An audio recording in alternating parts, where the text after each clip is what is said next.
Good evening. Welcome to our Week 14 college football preview brought to you by Wendy's. Today, my buddy Geoff Schwartz and I are going to go through the Power 5 Conference Championship games with you. Geoff, buddy, how you doing? I am fantastic. Hello to everyone. We now know that everyone watches these. So thank you for including us in your hype videos. Hopefully we say something today that can lead your team to victory, RJ. My team, no, probably not my team, well, but for that matter, neither one of our teams either. So yeah, not this one either, buddy. My goodness. But that is one way to kick off our spaces tonight. I also need to ask, buddy, how was the Wendy's tonight? It was good. I got a chicken sandwich. It was delicious. And then the fries, man, they were different today. And I like Wendy's fries, but these were notched up a little bit. They had a little Parmesan on there, and a little seasoning on there, dude. Delicious. I loved it. I got the chicken sandwich and the garlic fries too. I got to say, my mouth was exploding with taste, just like this tasty assortment of college football conference championship games we have on tap this week. Let's start with the biggest game of the week for you and I. Big Ten Championship features Purdue versus number 2 Michigan. After what we saw Michigan do against Ohio State, what are you expecting from them in the Big Ten title game? So last year was 42-3 was the final score. Michigan, Iowa. Was that, did I have that correctly? We were there. We were there in that crowd watching that game. Maybe like 42-13 in this game. Purdue just doesn't have the dudes. And you can make the argument that Michigan possibly has a letdown, but you can make the argument last year too. And they came out against Iowa and kind of just slowly, methodically took that game over. And I think with Purdue really not being able to score points, right? I think I'm going to pull my numbers up here to make sure. Purdue's offense is 70th in points per drive. Like they just can't score enough in this game to keep up. I think Michigan will win at the line of scrimmage. They did it last weekend. They'll kind of just slowly kind of take the air out of the Purdue team. And it's no slight to Purdue, just Michigan's a better football team. And you can maybe hope that they don't show up. But if they show up, even they play like a B+ game, RJ, I think they win this game going away. It's really difficult for me to give Purdue more than a fighting chance in this game simply because their defense does not match up well with Michigan's offense. To that end, nobody's defense has matched up well to Michigan's offense when they've had their assortment of tailbacks. But even against Ohio State, right, we're talking about Donovan Edwards going for over 200 yards as Blake Corum was forced to miss basically the entire game with a knee injury. You're really going to ask Aiden O'Connell and Charlie Jones to do a lot of the work here to keep you in this game.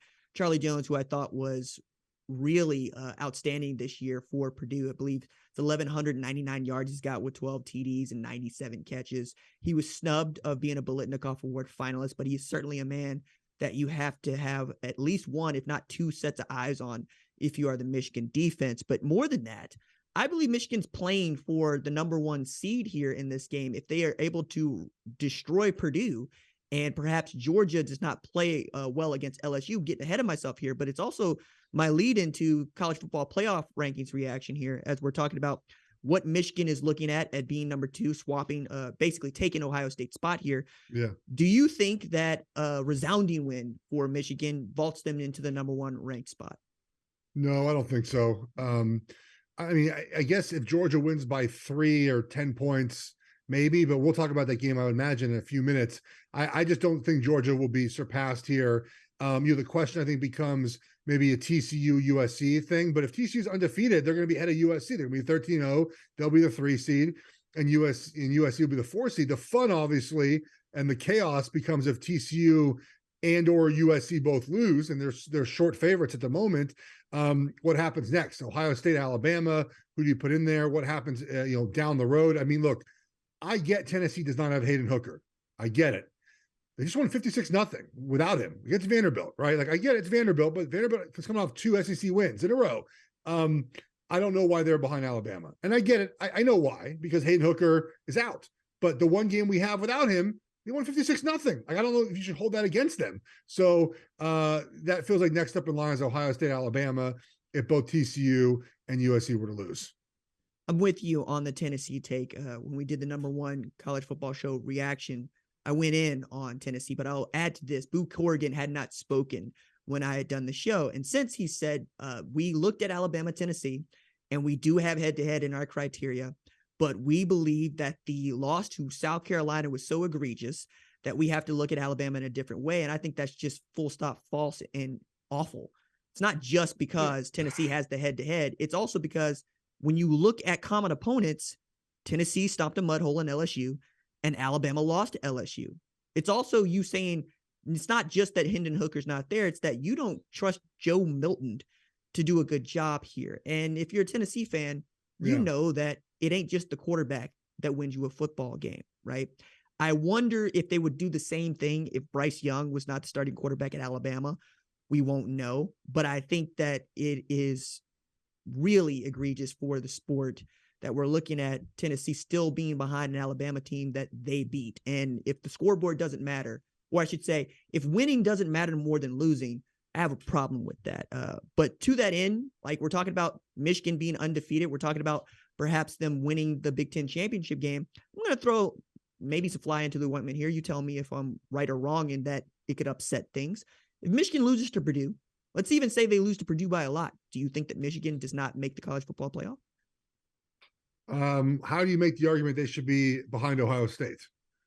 You probably can't. So I think Michigan and Georgia are both in with losses. Okay. But I think neither of them lose. So, but yeah, I think it would be hard to say, oh, you just beat Ohio State 1 week ago, 2 weeks ago. Now you're out. That feels hard to make that work. If you're looking at kind of overall resume. So I think they're firmly both in right now. Well, then let's go from the Big Ten championship game to the Pac-12 championship game, which I think is quite honestly the most interesting championship game we have on the agenda this weekend. Number 11 Utah versus number 4 USC. It's interesting for me on a number of fronts. The first is that Utah is the only team to beat USC this year, and that Utah is the defending Pac-12 champion, and they need some help to get to this spot, but they are in it. Who are you giving the edge to win this game? Caleb Williams is the edge. That's the edge. It's Caleb Williams, right? I come on here each week, RJ said the same thing. I don't know how USC is doing it. I mean, I do know it's Caleb Williams, right? He makes everything right for USC. They played 4 ranked opponents so far this season, right? They played Oregon State, Utah already, Notre Dame, and UCLA. They're plus 11 in turnover margin in those 4 games against ranked opponents. Like they're plus 22, I think, overall. Caleb Williams has only 300. He takes such good care of the ball. USC has lost 1 fumble in 12 games. Nearly impossible to do. Their defense, 107th in points per drive. Their special teams are ranked 112th so far. But number 13 makes it all right for them because no matter what happens in any game, he makes the plays necessary to win those games. Even in the Utah loss, they scored 42 points. It's not on the offense why they lost that game. And even going back to like the Notre Dame game, there were a lot of times in that game no one was even open. No one was open. Didn't matter. Caleb Williams going to wait, buy time, find someone open, run for a big gain. He did this all season. No one was paying attention because USC was on at weird times, not on national television. He's been this way all season, and he has made everything right for them. And if I look at the X factor in this game, it's him. Now, can Utah win? Absolutely they can, right? We saw them win already. They're a well-coached team. They're good at the things that carry each week, right? They're good on the offensive defensive line. They're good at quarterback. I mean, Cam Rising had his worst game of his career 2 weeks ago. Don't expect that to happen again. They're coached well. They won a rematch last year against Oregon, who had previously been as well. So they're used to this moment. There's a lot of things going for Utah, and I would not be surprised if Utah did win this game. But to me, it's 13, man. Like he makes everything right at USC, and they'll find a way in the end for him to win this game. And they'll win the high-scoring game again, I feel like. But in the end, I'm taking USC. I'm interested to see what happens when Clark Phillips is shutting down one side of the field for USC. He might not play though. Like he might, but he didn't play last week. And no one, for those who don't know, Clark Phillips is Utah's corner, possible first round draft pick. Very good. Did not play against Colorado, and mysteriously, again, no injury report in college football. There's doubt if he'll play this week. Who knows? Well, I think he'll play. That's my guess. So will Dalton Kincaid, who got hurt against Colorado as well. I'm sure that they really missed a Thorpe Award finalist in Clark Phillips against Colorado. That's not shade to Colorado. That's simply what it is. You mean right? When they won 63-14 with their backups playing the whole second half? Again, right? And Utah has like 3 rivalry games, which is wild. One of which is Colorado, which they manufactured when Colorado joined the Pac-12. But yeah, I'm with you in as far as number 13 is really great. As a matter of fact, my favorite Notre Dame fan sent me a text like, Caleb Williams is a decent quarterback. And I said, yeah, decent, just He's decent with a capital D. But what he was doing against Notre Dame was also Kyler Murray-esque, even Johnny Manziel-esque. I don't know if that sort of magic ever runs out. It did for Johnny Manziel. It did for Kyler Murray, but it didn't happen for Kyler Murray until they got to the college football playoff. And I'll also add, Lincoln Riley has made the college football playoff as a head coach every time he's had a Heisman finalist at quarterback. At the very least, Caleb Williams is a Heisman finalist, if not having wrapped up the Heisman Trophy already. But Geoff makes a really great point. The defense has lived on its takeaways. And it's one of the things that Alex Grinch has preached from the moment that he became a defense coordinator. We want to be in the backfield for tackles for loss. He's got one of those in Tuli Loboto. Man, I had it just a second ago. Now you got me. Tuli Piloto. Got it. Yes. See, had it 2 seconds ago. 11 and a half sacks. Right. But the point that I raise also there is he's really good. Austin Jones has been really good. I didn't expect Austin Jones to be really good in Travis Dye's stead, because the most consistent guy that they had on offense, not named Caleb Williams, was Travis Dye until he went down with the leg injury. And Austin Jones held on the football and taken advantage of some outstanding running lanes that USC's been able to give. And when Lincoln Riley has an offense that can run the football, they're really, really difficult to stop unless they're in the playoff. Look, again, it's the truth. I know. Look, and I think we saw with Notre Dame. Look, the one downside to USC's offense, and this is not at all again an offense that has a Heisman winner, is when you watch Caleb Williams play against the better teams they play, he doesn't often throw in rhythm. He's not hitting his back foot and getting rid of the ball. Like again, there were a lot of times against Notre Dame, no one was open, and he just made plays. And sometimes, to your point, those plays just run out. You make two less of them in a game and you lose. And they're living on the edge, but I go back to what Caleb Williams has done all season, and I give that edge slightly to USC. However, I do like Utah, and Utah is better as an underdog, man. Like Kyle Whittingham is preaching all week, like no one believes in us. We're the underdog. Like that's Utah plays better in that role than when they're the favorite. It's really, they just historically have been better in that underdog mentality. I want to see what Cam Rising still has left as well. I'd also mention that Cam Rising and Caleb Williams were both not just recruited by Lincoln Riley, but had committed to him at one point or another at Oklahoma. Let's go from that game, which, if USC loses, then we really got a party along with Texas Christian, but to SEC Championship, number 14 LSU versus number 1 Georgia. I'm not giving LSU any chance in this game. They are an 18.5-point dog. Geoff, I'm here for you to talk me out of that belief if you believe otherwise. So normally you're the positive guy of the two of us. Like, true. You're like, well, they have a chance. They can do it. LSU's not winning this game. When Georgia has decided to play this season, and that's a loose term, but like when they've we're going to play hard, they smoked every team they played.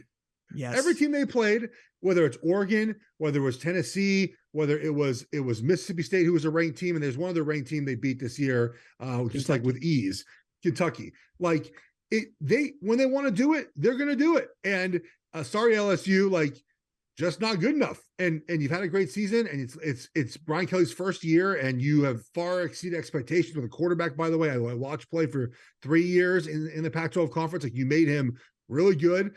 But LSU does not generate explosive plays on offense, and you cannot beat Georgia by nickel and diming them down the field. Sorry. I watched that week 1. I watched it with my own eyes in Atlanta. And I just don't think LSU is good enough. And Georgia, they've waited all year for this moment again. That's important to them. And I think they're going to roll LSU, and they're going to cover this game, and they're going to be the 1 seed, and they're going to be favored to win the championship again. Be their first back-to-back SEC championship wins since 1981 and 1982. I'm also really interested to see just whether or not they decide to run it up, to make a statement, to make a point about who the defending national champion is. And to your point about Jaden Daniels, I think he's the same quarterback he was at Arizona State. Like, that's not really shade. That is to say that you put him with some good players, going to get some good play. Now, on the other side of that, I watched them take a clunker L, absolute demolished L, to a Texas A&M team that had nothing to play for. And that is the reason why I'm giving them no shot, right? It's really difficult for me to see that team play last week that's going to play against Georgia in the SEC Championship game and give them a game. It's going to actually be the first time in some time that we have watched the SEC Championship game and not felt like either team could win the game. And that's saying quite a bit about Georgia. And frankly, the SEC West, which I think the College Football Playoff Selection Committee should take a look at whenever they do these rankings. You want to dunk on Tennessee for not having Hendon Hooker, but you're not dunking hard enough on LSU for losing to A&M. Big 12 Championship is this Saturday. It's got number 10 Kansas State versus number 3 Texas Christian. Texas Christian having a dream season, but they also know how this ends if they catch an L. I'll set it up this way. 2014, Baylor, Texas Christian, Ohio State were all one-loss teams trying to get that 4th spot into the College Football Playoff. The College Football Playoff Selection Committee looked around and said, who passes the eye test? Who's the brand name? Who's got the head coach who's won a national championship before? We're going to pick Ohio State, and they were made to look good with that pick as Ohio State went on to win the national championship. However, you talk to the folks in Fort Worth in 2014, they believe you put them in that spot, they would win a national championship. That said, Geoff, they know that if they don't win on Saturday, they're probably not going to get in. Do you think this is a do or die game for them? I do. I guess it then depends on like resumes, right? Like this is why sometimes like when you lose is almost more important than how you lose. Like if you lose, if TCU had lost in week 6 but wins out the rest of the way, they're probably in. Where if you lose in the last game of the season, people look at you a little differently, right? But I think you can make the case that their strength of schedule has been excellent this season. They've had a tough strength of schedule, and if they lose this game by a couple of points, maybe you put them ahead. But Ohio State, I mean, the brand of Ohio State is going to carry this, right? Like I feel like that's the issue with this discussion is they're going to go with Ohio State with 1 loss over TCU with 1 loss. I don't know who to pick in this game. TCU has kind of lived on the edge a little bit, same as USC has, but they keep winning. Like there's a quality to that, and they do that a lot more balanced than USC does. And Kansas State obviously wants to run the football, and kind of be that team. This one's tough for me. I lean TCU because I think they're more well-rounded as a team, more explosive on offense. I think it's important in a lot of these games. But it would not surprise me if K-State won, but it does feel like TCU kind of has this season, this dream season. They beat them by 10 earlier this season in a game that, was kind of back and forth early on. So I think they can get it done again. I would take TCU ever so slightly. I think it's a pick 'em for me for reasons that you brought up, and not the least of which is I think the quarterbacks cancel out, which is wild to think about because neither Will Howard nor Max Duggan started the season as the starters at their respective universities. As a matter of fact, the emergence of Will Howard, I would say, is even more impressive than the emergence of Max Duggan, who had been the starter for Texas Christian before Sonny Dykes arrived. I also believe that if you are TCU, if you're the Horned Frogs, this is exactly what you want. You've got nothing but Texans on your sideline. Sonny Dykes is a favorite son of Texas. Garrett Riley's up for the Broyles Award. If he wins it, he joins Lincoln Riley as the only set of brothers who have ever won the award dating back to 1996. They've got outstanding size and speed on the outside, Savion Williams, Quentin Johnston. But for me, what it's going to come down to is, can Kansas State run the football with Deuce Vaughn, or can Texas Christian run the ball with Kendre Miller? Both guys are outstanding tailbacks, and I really am looking forward to watching them go blow for blow with each other. But this is down the road if you are TCU. This ought to be home base for you. You ought to feel good going into this. And if you're Kansas State, yeah, man, look at what we did to Oklahoma State. Look at how we were in the game against Texas Christian. And then you look at their losses, right? One of their losses is against a Tulane team that we didn't know was going to have its best season since 1998. Yeah. That's why I'm so looking forward to this game among all of them. I guess if I have to pick a team, I'm going to pick Texas Christian for the reasons that you brought up about being explosive on offense. But man, if Joe Gillespie's defense is looking at a deficit, going into halftime, I expect Chris Kleiman to just hand the ball to Deuce Vaughn and say, if you can stop him, stop him. But we're going to force you to try to clog the middle of the field as opposed to try to spill us outside. Very excited to see what this game has in store. Let's talk about the last game on the schedule for you and I, the ACC Championship, number 9 Clemson versus number 23 North Carolina. For the first time in some time, we've had back-to-back years where it does not feel like the ACC champion is getting into the college football playoff. So no matter who wins this game, do you think that the ACC is taking a step back? Probably. So I guess it depends on like how you view making a playoff a successful season or not, right? Like for example, the Pac-12 has 6 teams in the top 20 right now, right? And if USC by any league, right? I believe so, yes. If USC loses the Pac-12 championship game and we do not have a playoff team, are we a worse conference? I don't think so. Like, I think we had a good season, right? And so, a playoff, especially the 14 playoff, I think does not determine whether or not your conference is good. But you look at the good, right? Florida State, much better this season, right? North Carolina, despite the defensive deficiencies, much better this season. I think Miami will get there when Mario gets his own guys in there, right? Like there's room for optimism. But is there that championship team in the ACC conference? No, but there's not one out west either. Probably not one in the Big 12 either. I just think judging conferences based off of if you can win a championship and if you can be a playoff team or have a playoff team is the wrong way to go about it. But they're not as strong at the top as they are when Clemson obviously is making a playoff. I think you have a point in as far as is the Pac-12 a better conference than the ACC? I would say this year, absolutely. Big Ten folks would tell you those are 2 Big Ten teams that you're talking about over there too. One being USC, the other one being UCLA. Well, that's turning the knife. They're not there yet. So, but that's turning the knife, right? What I would take a look at is, would Penn State be able to win the ACC? Probably. Its only losses are to Ohio State and Michigan, right? Meanwhile, I'm looking at a Clemson team that lost to South Carolina. Same South Carolina that everybody wants to put in front of my face when they run a ranked Tennessee behind Alabama. If South Carolina can beat Clemson, right, and can beat Tennessee, could South Carolina come in the ACC and be a championship caliber program is a question I think is great to ask and one we could discuss.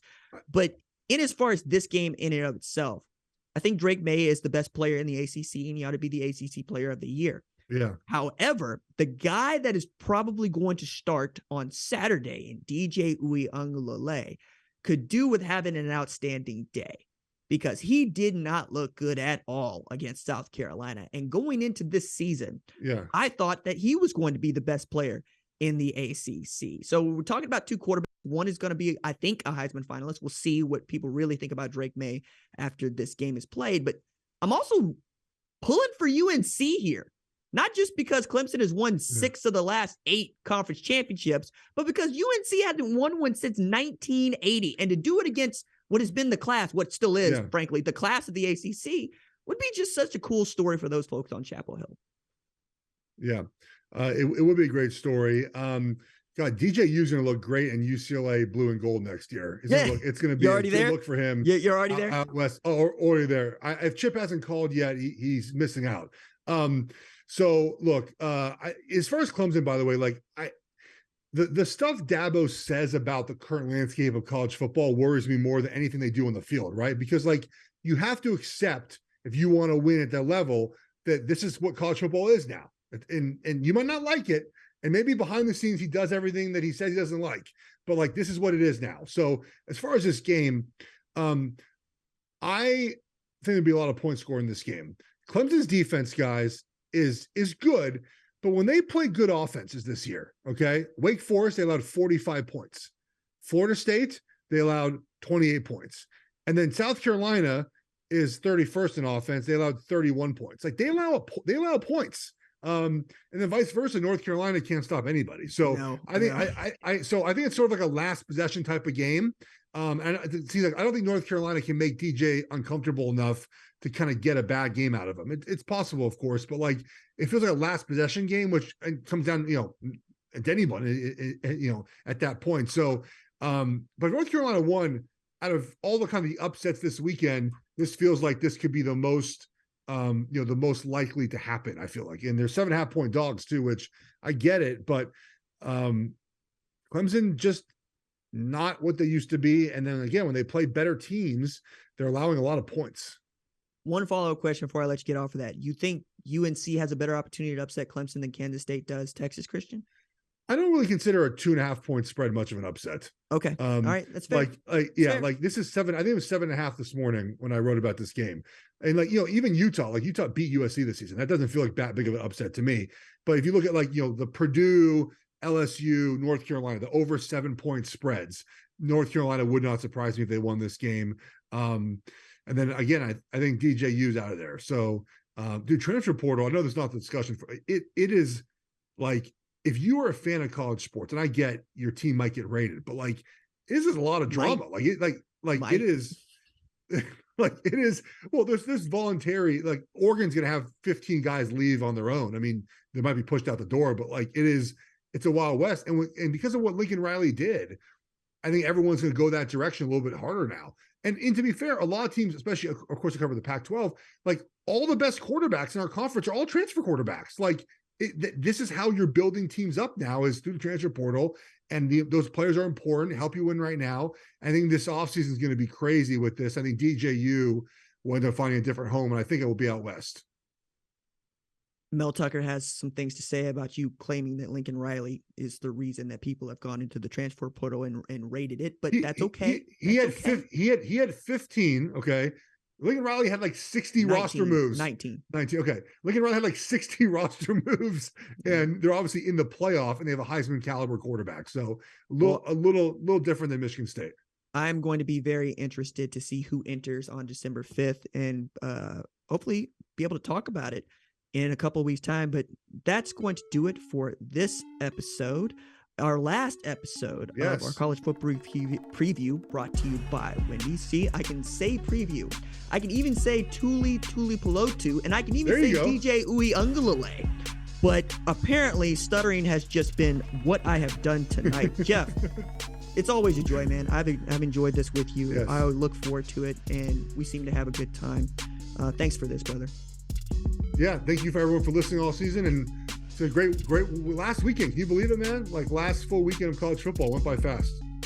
Yeah, it did. It really did. For the fine folks at Wendy's and our crew at Fox Sports, thank you all. We will see you on the #1 college football show Saturday night. Deuces.